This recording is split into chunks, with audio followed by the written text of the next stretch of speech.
akan mewawancarai lebih tepatnya ketua atau pengurus peternakan. Ini semuanya itu peternakan puyuh.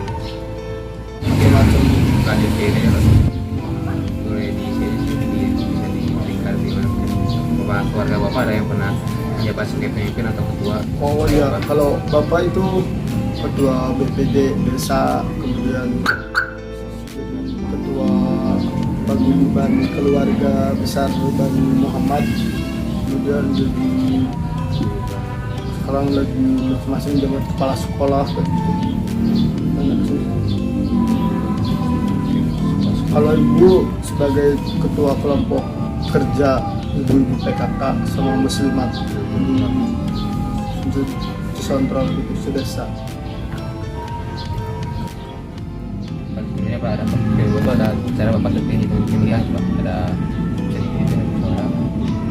Dipilih di mana? Cara bapak terpilih Oh, pemilihan gitu. ya karena yang punya kan bapak sendiri, jadi ya saya dipilih buat ngurus ternak ya, karena turunan gitu keluarga. Oh, senang gue. Ya, Selanjutnya itu faktor apa yang mendukung bapak untuk memutuskan sang pemimpin? Masukin itu. faktor itu keluarga sih kita pikir.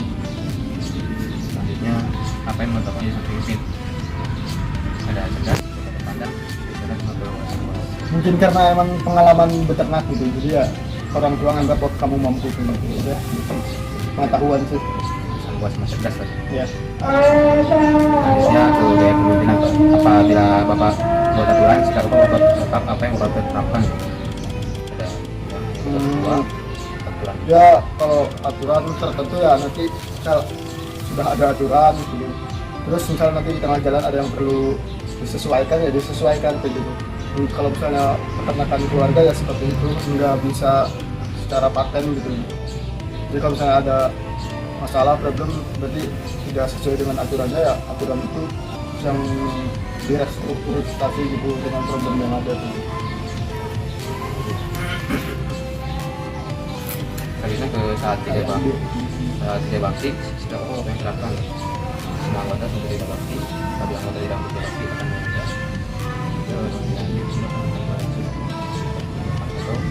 Kedua tidak mewajibkan anggotanya bekerja. Kalau misalnya wajib tergantung urgensi, tergantung kepentingan. Kalau misalnya kerja bakti ini mencakup untuk keseluruhan ya semuanya harus hadir, minimal ada perwakilan satu orang. Kalau misalnya Aktif. ya, Selanjutnya bapak ketiga itu ada apabila ada anggota yang mau menyampaikan pendapat atau aspirasi, bagaimana sikap bapak dengan karena kita itu menampilkan aspirasi atau betul yang mengenai penuh kepada anggota lain. yang mendengarkan berarti ya kita tampung. Kalau misalnya ada pendapat nanti baru saya olah gitu. Tidak semata-mata langsung saya terima gitu, tapi kita tampung gitu. Saya dengarkan apa aspirasi atau keluh kesah pendapatnya kayak gitu. Selanjutnya apabila yang terjadi masalah apabila terjadi masalah yang tidak terduga, bagaimana sikap bapak?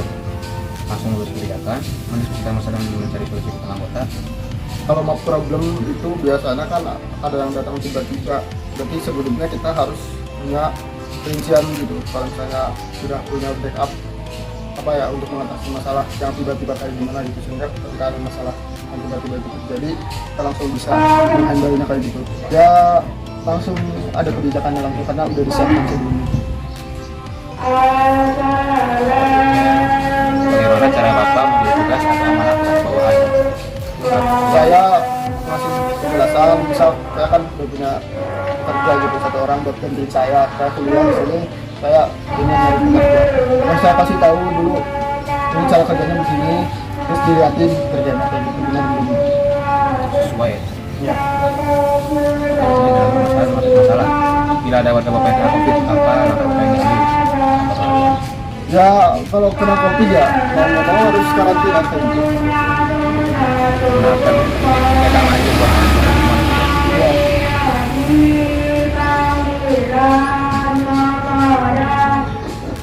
selanjutnya apabila ada bapak yang melanggar protokol kesehatan, sikap bapak yang dikatakan Saya mungkin misalnya cukup teguran aja sih, soalnya keluarga sudah vaksin semua. Kalau misalnya di keluarga ada yang tidak protokol kesehatan ya protokol kesehatan harus tetap kita ikhtiar gitu pakai protokol kesehatan. Kalau yang nggak pakai ya ditegur aja suruh pakai. selanjutnya bagaimana cara bapak menyikapi anggota yang menolak vaksin sama dan yang positif keluar Vaksin kan sejauh ini emang unsur paksaan kayak gitu. Soalnya di daerah di kampung saya itu lingkupnya pesantren kayak gitu. Jadi beberapa orang yang lingkup pesantren itu sampai sekarang belum vaksin 3, malah sama sekali mereka nggak mau divaksin kayak gitu. Karena apa ya, udah idealis gitu, mereka udah punya keyakinan sendiri, mungkin nggak mau divaksin. Tapi kalau keluarga saya enggak, buat ikhtiar aja sih supaya biar kita sehat kayak gitu. Biarkan percaya gitu kalau COVID itu ada, tapi ya kalau misalnya kita nggak ikhtiar gitu, kembang gitu mas. Iya. Jadi ya ikhtiar aja gitu, menurutin pemerintah kayak gitu. Selanjutnya, jika anggota Bapak menolak karantina, siapa yang dilakukan? Ya dimarahin, ditegur kayak gitu, karena ya karantina kan wajib, daripada nanti menular ke teman-teman atau ke anggota keluarga yang lain kan repot juga mas. Selanjutnya itu adalah apa tindakan Bapak apabila anggota Bapak sedang di tracking Satgas karena kontak dengan positif COVID itu? Karena belum ada pengalaman di tracking, nggak, tindakannya ya biasa aja mungkin ya, silahkan diperiksa kayak gitu, orang nggak membahayakan gitu ya. Iya. Ini ada bila ada anggota Bapak tidak percaya COVID, gimana cara Bapak menyikapinya gitu? Tidak percaya dengan COVID. Gimana ya? Karena saya seorang ilmiah gitu, pelajar kayak gitu, yang mungkin memberikan pemahaman yang lebih itu loh, yang lebih masuk akal bagi mereka kayak gitu. Misal mereka percaya bakteri enggak kayak gitu, nah COVID itu semacam itu kayak gitu. Jadi mereka tuh paham kayak gitu. Ya mungkin sudah habis ya Pak. Sebelumnya saya mohon maaf mengganggu waktunya. Ya, Pak.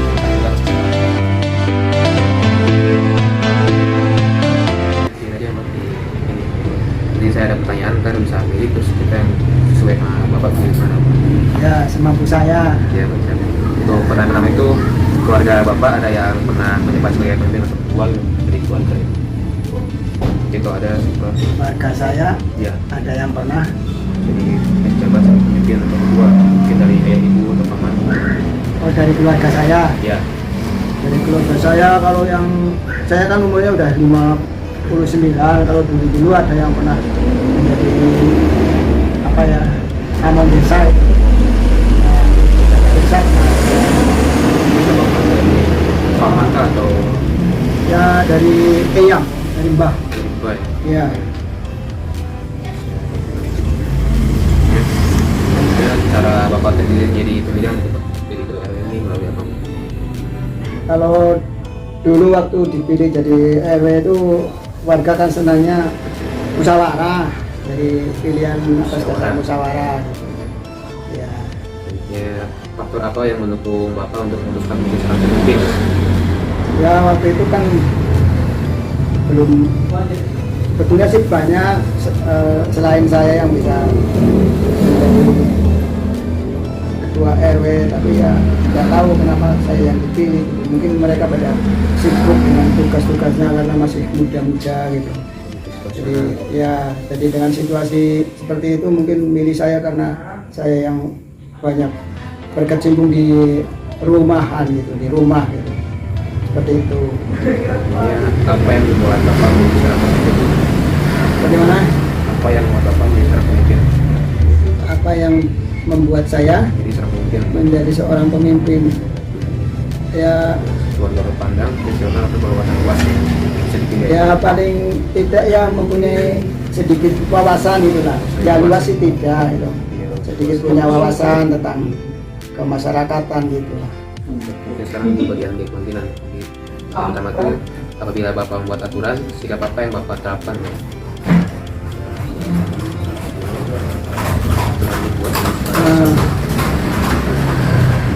Apabila saya membuat aturan, Iya, sikap sikap apa yang saya terapkan, kalau ada aturan hanya dibuat oleh ketua, aturan dibuat dan disepakati bersama, aturan diserahkan kepada anggota, pemimpin menanyakan pendapat kepada anggota tentang keputusan yang akan diambil. Ya paling saya menyampaikan sama para anggota, menanyakan pendapat-pendapat dulu, baru diambil keputusan gitu ya. Selanjutnya bisa kerja bakti, sikap apa yang Bapak terapkan itu? Kalau masalah kerja bakti ya, kalau masing-masing orang kan punya tugas dan waktu sendiri-sendiri, kadang ada yang tidak bisa meninggalkan tugas karena tugas negara. Jadi dengan warga tersebut ya jadi tidak bisa mengharuskan kepada anggota untuk ikut gitu paling ya. Terus ya memberikan toleransi lah kepada yang tidak bisa ikut ini kerja bakti gitu, karena tugas negara juga sama sih dengan tugas-tugas itu gitu. Apabila ada anggota yang menyampaikan pendapat aspirasi, bagaimana sikap Bapak itu? Ya kalau ada yang menyampaikan aspirasi ya saya tampung, terus saya misalnya kalau yang sifatnya untuk kepentingan warga ya saya tampung dan saya terima, nanti bisa dimusyawarahkan kepada warga apa aspirasinya gitu, biar saya bisa meneruskan ke atasan gitu, ke lurah atau ke siapa gitu yang punya penang di atas RW gitu. Terjadi masalah yang tidak terduga, jadi bagaimana sikap Bapak? Ada misalnya ada masalah tidak terduga yang warga terus misalnya protes ya kita Mendiskusikan.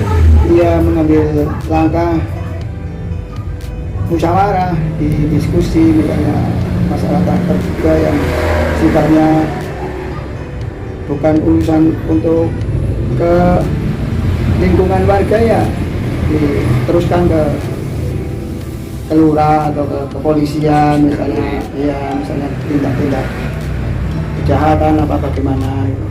Sifatnya tidak terduga. Bagaimana cara Bapak memberi tugas atau amanah kepada bawahan yang sesuai? Ya kalau tugas ketua RW memberi tugas kepada ini ya sesuai dengan kondisi anggota yang bisa melaksanakan ya kita kasih tugas. Kalau yang sedang sibuk ya ini hanya memberi kesempatan kepada yang bisa saja gitu. Tidak mewajibkan ya? Tidak mewajibkan dan tidak memaksa gitu. Ini yang terakhir salah. Jadi bila ada warga Bapak yang terkena COVID, apa yang Bapak ambil? Kalau ya sekarang kan lagi musimnya ya sekitar sudah hampir 2 tahun ya kita negara kita kena wabah yang namanya COVID. Ya, alhamdulillah sekarang udah menurun, tapi kalau seandainya ada yang tetangga kira-kira kena tanda-tanda adanya kena COVID ya kalau masih bisa di karantina di isoman mandiri gitu ya supaya di rumah saja dulu, kecuali kalau misalnya kok ketahuan agak serius kita sampaikan kepada petugas kesehatan secepatnya.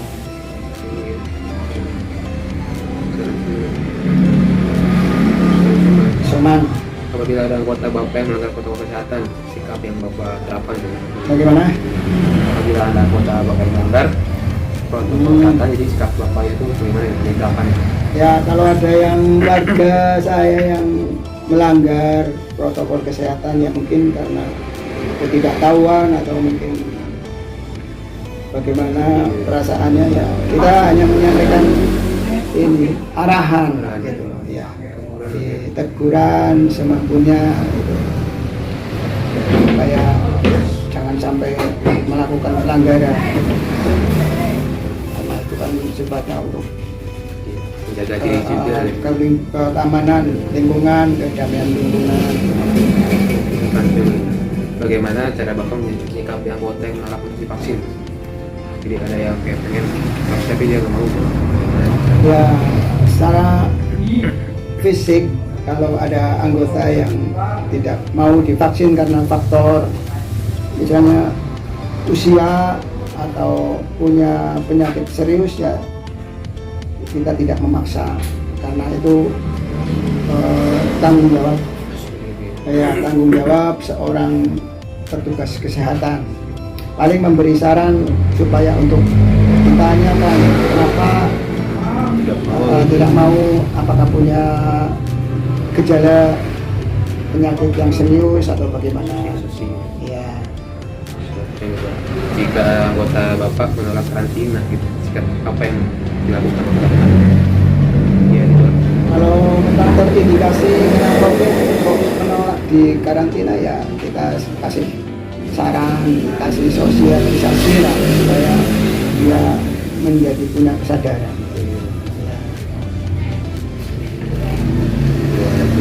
Jadi, gimana tuh apa tindakan Bapak apabila anggota Bapak sedang di tracking satgas itu karena kontak dengan COVID? Jadi kayak sedang diisolasi sama satgas itu, pernah. Kalau warga yang terkena kontak memang serius, memang positif, sedang dicari oleh petugas, ya misalnya orangnya tidak mau, ya saya serahkan saja kepada anggota satgas biar mendapat penjelasan gitu, ya. Apabila ada anggota Bapak yang tidak terkena COVID ya, bagaimana cara menyikapinya, Pak? Ya kadang-kadang Ada manusia itu kadang-kadang ada yang punya keyakinan tidak ada urusan pribadi mereka, ya cuman lebih bagusnya ya jangan sampai warga tersebut memprovokasi dengan orang lain, ya, supaya tidak menjadi satu gejolak yang tidak ini, tetap menjaga kedamaian gitu, jangan memprovokasi lah istilahnya. Ya, sifatnya ketua RW ya paling menasehati, jangan dibesar-besarkan kepedeannya.